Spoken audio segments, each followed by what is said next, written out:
Concepts of Oncology, a channel exclusively for learning about cancers. I am presenting a case of 45-year-old lady presenting with complaints of painless swelling in left breast since 4 months and redness in skin over left breast since 1 month. Patient noticed a lump in left breast 4 months back, which gradually progressed to present size, and she also noticed redness over left breast since last 1 month. Patient is complaining of lower back pain since 1 year. Pain is aggravated on exertion, bending down or lifting weight, and relieved by rest. No history of abdominal pain or heaviness, cough, breathlessness, chest pain. Patient is having past history of left side breast lump excision done 10 years back. No records available. No history of any other significant illness or trauma.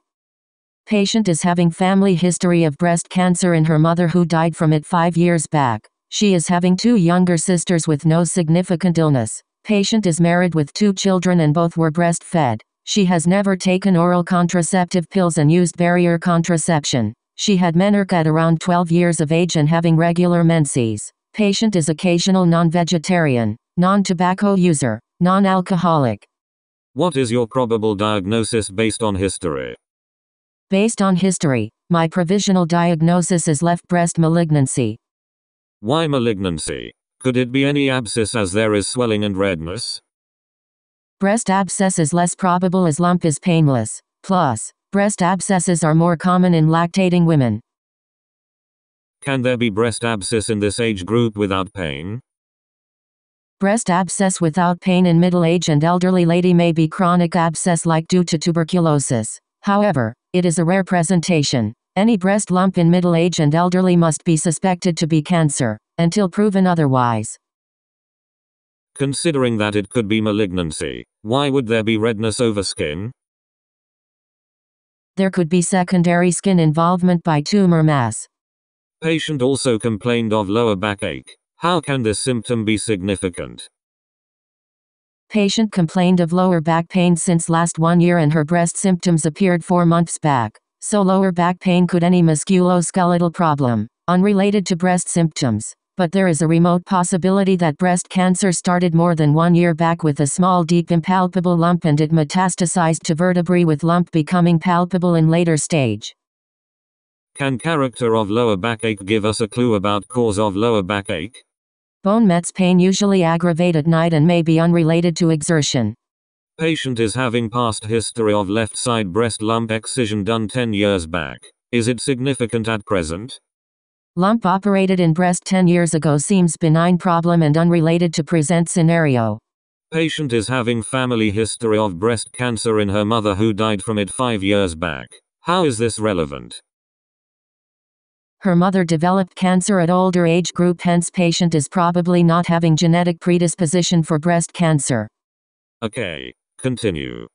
Patient was examined in a well-lit room in presence of female chaperone with consent from patient taken for examination. Patient was examined in sitting, forward position, 45-degree propped up. On inspection, in sitting position, left breast appears enlarged as compared to right breast. Nipple of left breast is at lower level that right breast. Skin over left breast in upper outer and central area is red. Right breast is normal. No visible edema. No nipple retraction present on both sides. Both areola are normal. A fullness is present in upper outer quadrant of left breast as compared to right breast. There is no fullness in bilateral axilla and supraclavicular fossa. On raising both arms, there is no nipple retraction in both breast. On forward bending, both breast fall away from chest wall. On palpation, in 45-degree propped up position right breast is normal on palpation.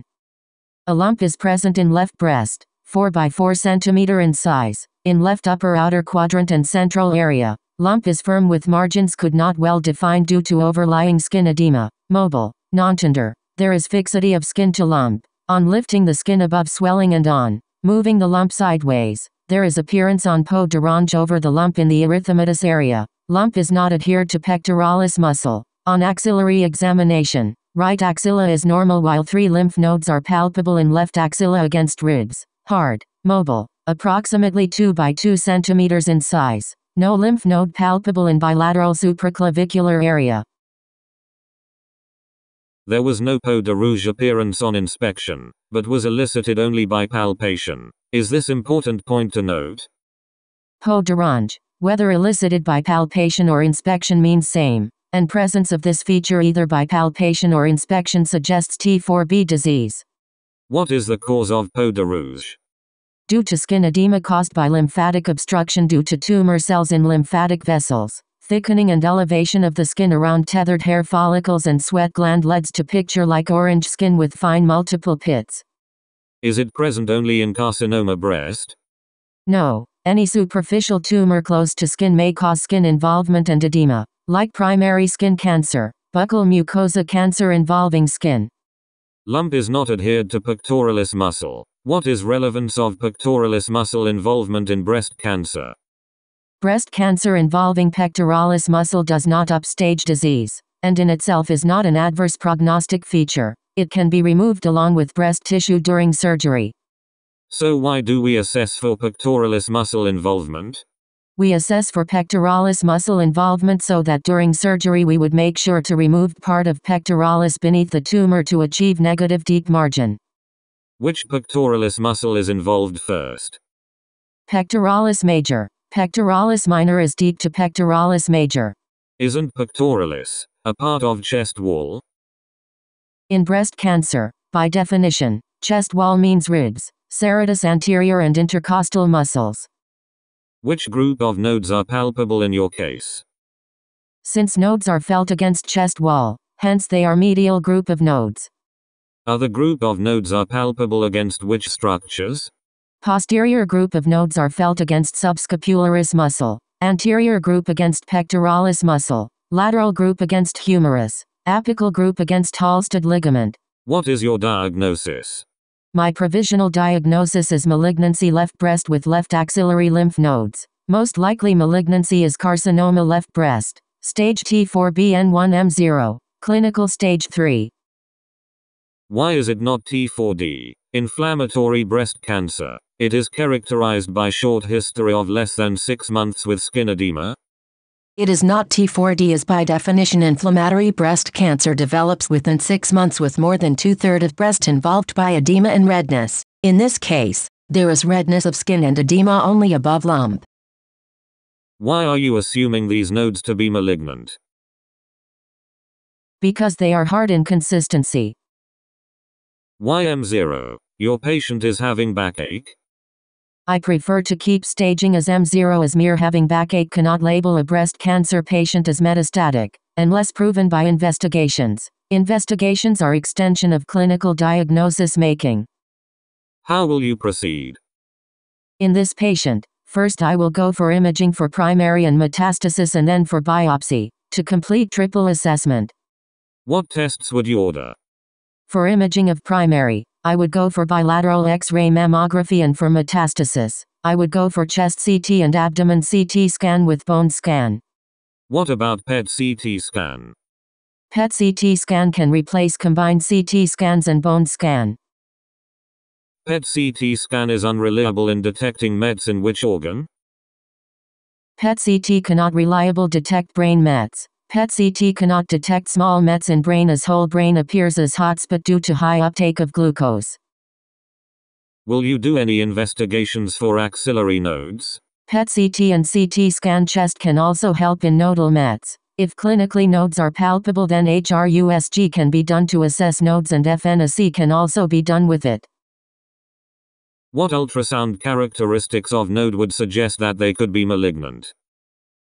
Round contour, taller than wide, more than 1.5 centimeters, blurred margins, fixed to adjacent structures, loss of echogenic hilum, hypoechoic.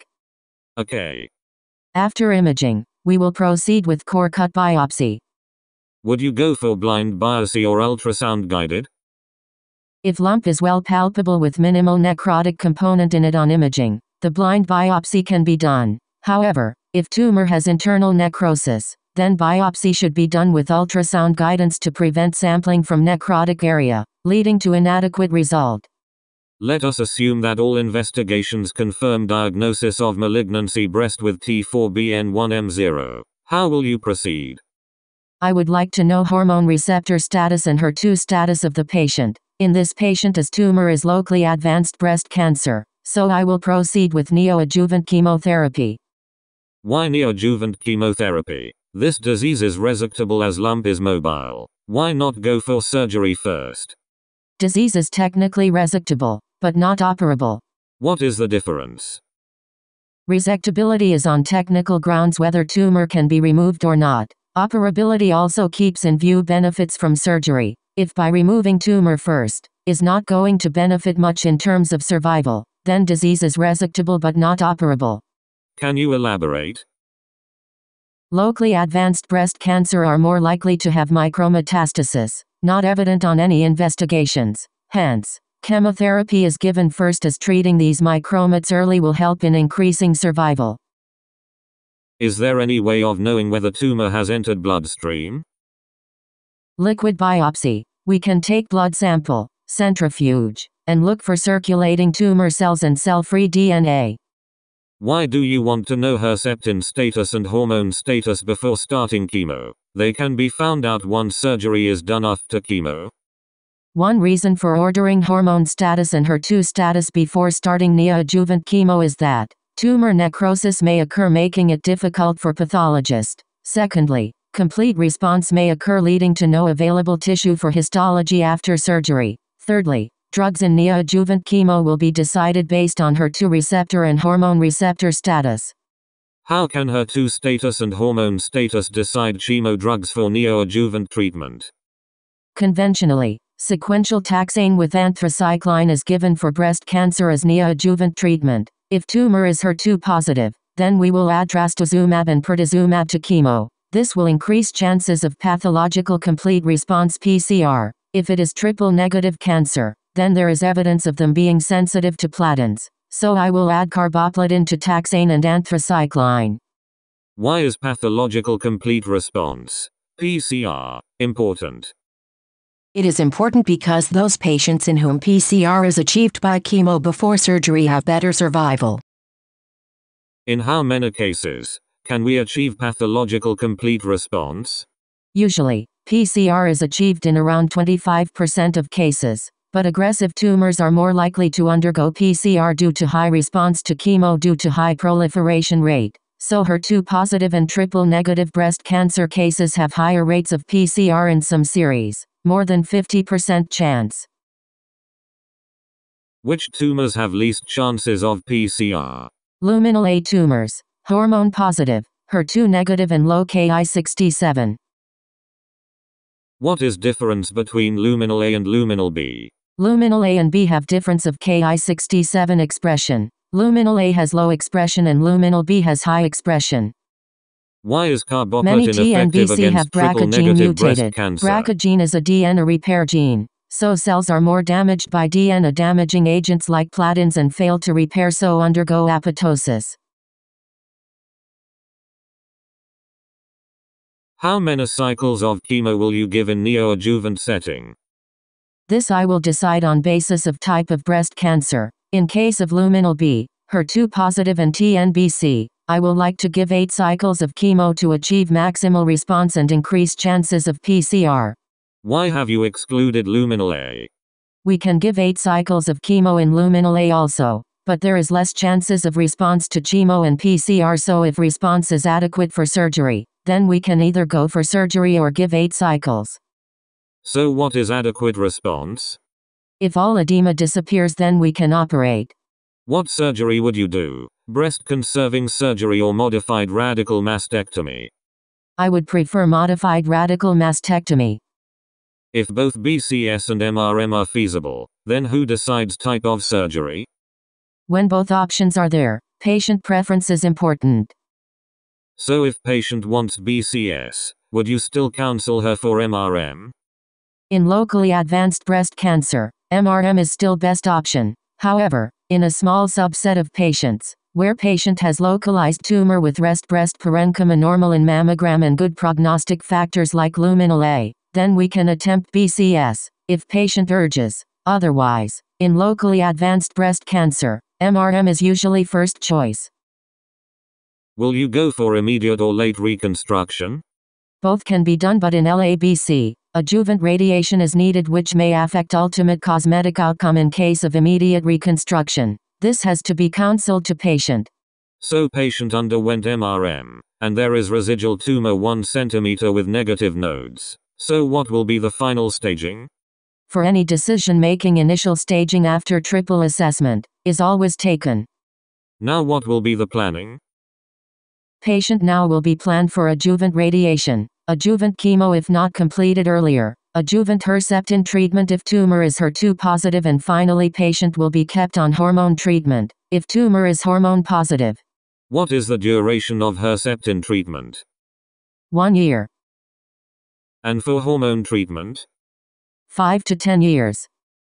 Which hormone treatment will you give? I will start patient on tamoxifen as patient is premenopausal. Once patient attains menopause, I will switch to aromatase inhibitors. If patient develops post-chemotherapy amenorrhea, then how will you ascertain menopause? By FSH and LH levels, they will rise and reach menopausal range. Okay, thanks. Concepts of Oncology, a channel exclusively for learning about cancers. Subscribe for new videos every week.